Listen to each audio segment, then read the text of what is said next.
Hey everyone, today we are going to learn about poor people do that the rich don't. Now let's begin. Number 1. Distracting media. Rich and poor people spend their free time in very different ways. Less fortunate individuals are more likely to spend hours watching TV, playing video games, and scrolling through social media, all of which sap your motivation and decrease your productivity.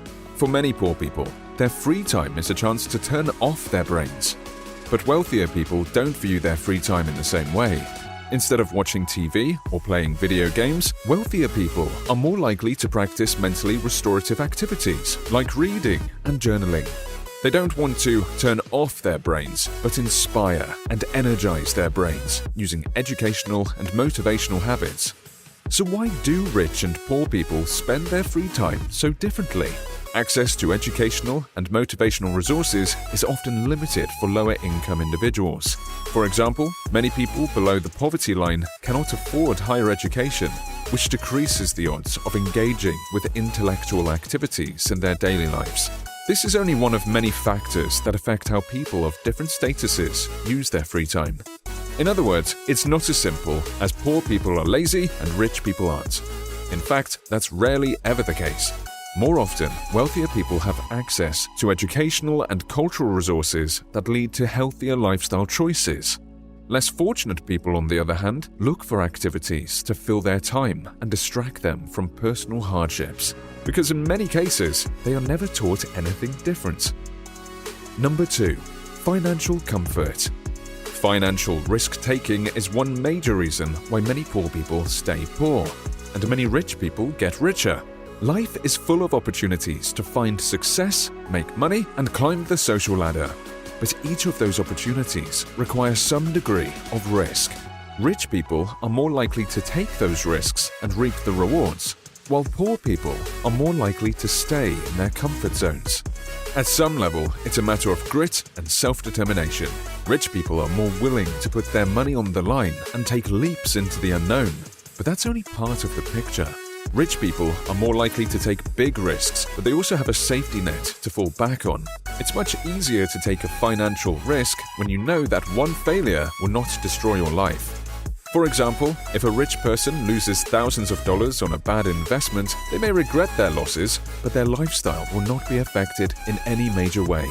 If a poor person takes the same risk, they may not be able to pay their rent or buy groceries, which impacts their ability to meet basic survival needs. Number 3. Narrow knowledge. Rich and poor people commonly gather information from different places. Lower-income individuals rely primarily on social media and television to learn about the world and understand new subjects. Unfortunately, these media sources deliver narrow, often biased streams of information which does not give people a full understanding of what is happening or why. Because they gather most of their information from controlled media, many poor people maintain underdeveloped or narrow-minded views of current events and popular subjects. Wealthier people, on the other hand, are more likely to gather information outside of public media. They may access journals, books, and other lengthier sources of information, which effectively broaden their horizons and increase their understanding of the subject. It takes more time to read a book than it does to scroll through a dozen headlines, but gathering knowledge the old-fashioned way yields a fuller understanding of almost any subject. Number 4. Careless spending. In comparison to the wealthiest individuals, poor people are less likely to keep track of their money. They may have a loose idea of what they make and what they spend, but they may not actively control their finances. As a result, many poor people waste money on things that negatively impact their wellness. Rich people, on the other hand, understand where every dollar of their money is going and why. They use apps and asset managers to control their investments. They move their money into the right places, and they keep track of trends in the market. Often, they are able to multiply their finances by carefully monitoring every penny. Paying bills is a common example. Wealthy people always stay on top of their expenses, and they never miss a payment date, so it's very rare for them to rack up interest or fall into debt. Less fortunate people, on the other hand, are more likely to fall behind on their credit card bills or mismanage their spending. It's important to consider the context of these common financial mistakes. Many less fortunate people have very little access to financial information at home, at work, or at school. Early on, wealthier people are given strategies to manipulate financial systems, but poor people may not have learned how these systems work. To make matters worse, many financial systems are designed to take advantage of less knowledgeable people. Number 5. Missing windows. There's a common misconception that poor people live empty lives with too much time on their hands, but that simply isn't true. Most poor people are very busy, leaving few opportunities for hobbies, passions, and healthy habits. Because of their busy schedules, many poor people feel like they have no time to spend on personal goals or self-improvement. Wealthy people may work just as many hours, but they use structured routines to find small windows of productivity throughout the day. Even if you only find an hour of free time every day, this critical window, when used effectively, can yield real, long-term change. But unless you build a structure into your daily routine, you may never notice how much spare time you really have. Number 6. Hourly value. Rich and poor people quantify their productivity in different ways. A poor person may judge the productivity of their work by the number of hours they invested. Most low-income jobs are paid by the hour, so many poor people use the hours they worked to assess the quality of their workday. Rich people know that time and productivity are not directly correlated. That's why wealthy people, who often have salaried positions, view their productivity in terms of goals or tasks that they have accomplished.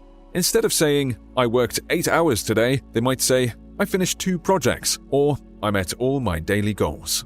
This small change in mindset allows wealthier people to keep better track of the progress they're making.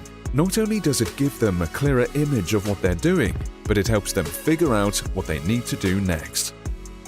Number 7. Time mismanagement. It's common for people of lower economic statuses to reflect negatively on their time. They look back at their days or weeks and think, "Why have I been so unproductive lately?" People of all socio-economic classes know that their time is valuable, but wealthier people are more likely to use their time effectively. Time management skills are often related to factors like job stability and financial independence. Many lower-income people struggle to manage their time because their time is rarely ever their own. This lack of control encourages less fortunate people to waste their personal time and later regret their unproductive choices.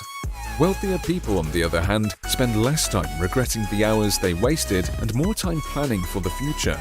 Thanks to their stable lifestyles, they typically have more freedom to experiment with time management strategies and find tools that increase their productivity down the road.